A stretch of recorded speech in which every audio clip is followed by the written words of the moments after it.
What's up, everybody, man? It's your boy, Mr. Dugas, coming at y'all with another video, man. And today, man, I'm going to preview and predict the NFC wildcard matchup Saturday night between the Seattle Seahawks and the Dallas Cowboys. Before I get into this video, I just want to let all you Dallas Cowboy fans know I don't like y'all. I can't stand y'all. I hate the fact that y'all won the NFC East.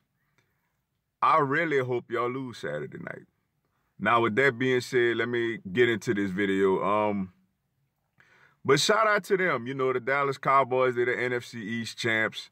Ezekiel Elliott is one of the best football running backs in all of football. You know, he runs it, he catches it. You know, they have a solid offensive line. They still got Tyron Smith, who is one of the best tackles in all of football. You know, they've missed Zach Frederick all season with a rare disease, but you know, they've played well on the O-line. You know, Zach Martin been a little nicked up here and there, but he's still out there. You know, they got Lyle Collins holding it down at right tackle. You know, they got Dak Prescott, who quite honestly, I'm not a big fan of. I don't think he's a very good quarterback. But one thing I can give him is he has heart. He tries hard, he has heart, and he's going to battle. He's going to compete. You know, I'll give that to him. Their receiving core got a huge boost when they made the first-round trade for Amari Cooper, who's come in. You know, he's been quiet the last few weeks, but, you know, at any given moment, he's capable of having a very good game because he's a great route-running technician, you know, as far as running routes. Michael Gallup has stepped up for them lately as a number 2 receiver. They just got Tavon Austin back, who's been out for a lot of time during this season. Their tight end Jarwin has, you know, is coming around. You know, he had 3 touchdowns last week. You know,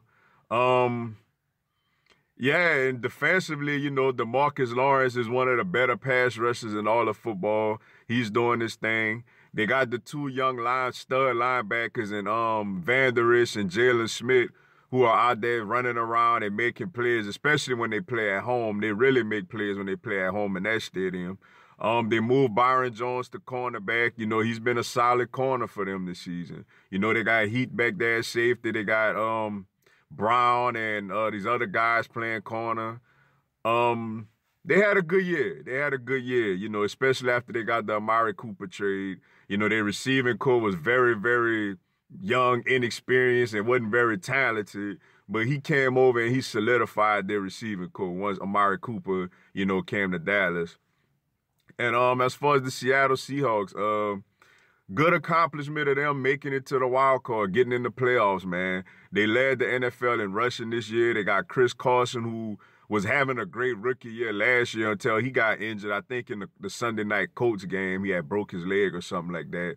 But he's come back. He's been a pleasant surprise for them. They used a first-round draft pick on Rashard Penny this year. You know, he's been in and out the lineup here and there and struggled a little bit with consistency. But when he's out there and he's healthy, you know, he's a really good, solid running back for them.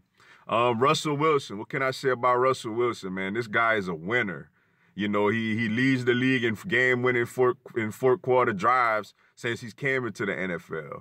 You know, he's a winner. Like, he beats you with his leg. He beats you with his arm. He beats you with his cerebralness. Like, he's very smart, very intelligent. And he's been in a lot of big football games. So this atmosphere will not be shy to him. You know, he's used to this type of environment, this type of situation. Their receiving core, Doug Baldwin, you know, he's been banged up this year. This ain't been one of his greater years. But he's come on strong the last couple of weeks. You know, he's a problem, especially then in that slot position. He's a problem because he runs really good routes at the receiver position. Tyler Lockett is a solid receiver, deep threat type of receiver that's doing his thing. You know, they got other guys also. Then tight end got Van. You know, they don't have much depth at tight end, but you know, Russell Wilson uses all his weapons. You know, he gets the ball to who's ever open. And on the defensive side of the ball, you know, Frank Clark has been, you know, wreaking havoc on offensive lines and quarterbacks throughout the season. Linebacker, they got the all-world, all-everything linebacker still in the middle, still getting it done, and Bobby Wagner. You know, in the secondary, there's no longer obviously Richard Sherman and Cam Chancellor and Earl Thomas that broke his leg earlier this season against Arizona. But you know, they got guys like, you know, Shaquille Griffin back there playing in the secondary. Is it Shaquem or is it Shaquille, man? I apologize if I get him and his brother mixed up. But Griffin back there in the secondary doing his thing. As far as this matchup, you know, when you look at Seattle with the ball going up against Seattle's offense against Dallas defense, with Seattle, it's about protecting Russell Wilson. You know, they got to find a way to block DeMarcus Lawrence. They got to run the football and control the clock. Dallas is really good at time of possession.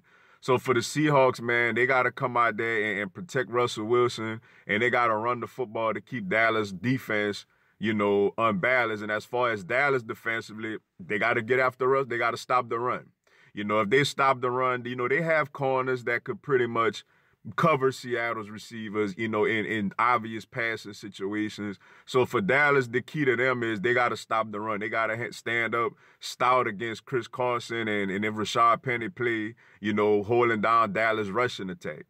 And when you look at the other side of the football for Dallas offensively, they got to run in the football with Ezekiel Elliott and Dak Prescott making timely completions.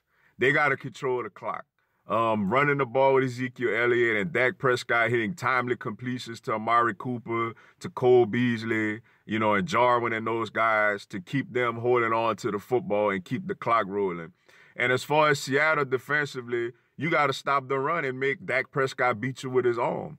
You know, Dak, you know, he had a good game last week, but Dak hasn't proved that he can consistently beat a team with his arm when you force him to throw the football. So that's the key for Seattle to win this game, is making Dak Prescott a pocket passer and making him step back and throw this football down the field consistently and try to take Ezekiel Elliott out of the game. As far as a prediction, man, I expect this to be a very entertaining football game. Obviously, it's Saturday night, it's prime time. Everybody's going to be watching because you have Dallas Cowboy fans all over the world. You know, they want to watch. And you have everybody, like everybody else, including myself, who will be rooting and want to see Dallas go down and go one and done once again, you know. But my honest opinion, I think Seattle win this game, man. I think Seattle goes to Dallas, and I think the Seahawks beat the Cowboys 24-21. I think it's going to be a very entertaining game. I think it's going to be a hard-hitting defensive game. I think at times both offenses are going to struggle to move the football, but I think it's going to be spurts where both offenses are going to look pretty decent and put up a couple of points. I just think it comes down to Russell Wilson, man. I just think this guy is a gamer. I think he's a winner. I think he's more experienced than Dak Prescott. I mean, Dak Prescott played in one playoff game at home, and he handled his own for the most part against Green Bay when they started coming back. But I like Seattle. I think Seattle plays well defensively. I think they're going, with Bobby Wagner in the middle of the field, I think they're going to stop Ezekiel Elliott a good bit. I think their corners are athletic enough to hold up with Dallas receivers a little bit. And I don't think Dak Prescott could consistently beat the Seahawks defense throwing the football. And on the other side of the ball, I think Seattle gonna run it enough. I think Russell Wilson gonna make plays to pull out a big D with a win. He gonna use his legs. He gonna make a lot of plays that's off script. They're gonna play well enough defensively, like I said. And I think it's going to come down to like a Sebastian Janikowski field goal, and I think the Seattle Seahawks are going to win this game 24-21 and go on to the next round. This Seahawks team showed a lot of resiliency this year with the Earl Thomas situation, with losing Richard Sherman, losing Cam Chancellor, and this team still found a way to make the playoffs and be in the 5th seed. I know they're not quite at home. I know they're a different team playing in their home stadium as opposed to playing on the road. But I think the Seattle Seahawks is going to win this game. I'm not just saying this because I really do want Dallas to lose. Let me make that clear. But just thinking about it objectively, I think the Seahawks, with Russell Wilson's experience, I think, and his playmaking ability, are going to win this game in Dallas 24-21. But with that being said, man, that's all I got for y'all today. Appreciate y'all checking out the video. Go and give me a subscribe, man. I'm going to have NFL content, man, throughout the season. Y'all have a blessed one. Fly, Eagles, fly.